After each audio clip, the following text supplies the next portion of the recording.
नागपूर सावनेरचे माजी मंत्री आणि आमदार सुनील केदार यांना बँक घोटाळ्याप्रकरणी शुक्रवारी न्यायालयाने शिक्षा सुनावली। यावर बोलताना खासदार संजय राऊत यांनी केदारांना भक्कम पाठिंबा दिलाय। माध्यमांशी बोलताना ते म्हणाले, भाजपचे असे अनेक नेते आहेत, त्यांच्यावरती अनेक खटले चालले पाहिजेत, कारवाया झाल्या पाहिजे, पण न्यायालयावर दबाव असल्याने विरोधी पक्षाच्या नेत्यांवरच कारवाया होत आहे। सुनील केदार हे काँग्रेसचे मोठे नेते आहेत, ते लढवय्ये नेते आहेत। सुनील केदार यांच्यासोबत पूर्ण महाविकास आघाडी उभी आहे, त्यांनी घाबरण्याचं कारण नाही असं राऊत यांनी म्हटलंय। ईव्हीएमवर बोलताना ते म्हणाले, ईव्हीएम वापरा, मात्र व्हीव्हीपॅटचा 100% वापर करा।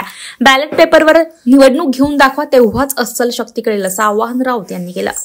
बघा, काँग्रेसचे नेते आहेत सुनील केदार, आमचे सहकारी आहेत, ज्येष्ठ नेते आहेत, काँग्रेसचे विदर्भातलं फार महत्त्वाचं नाव आहे, लढवय्ये नेते आहेत। खरं म्हणजे भारतीय जनता पक्षाचे असे अनेक नेते आहेत ज्यांच्यावरती असे खटले चालले पाहिजेत आणि त्यांनाही अशा प्रकारच्या शिक्षा ठोठावल्या पाहिजे।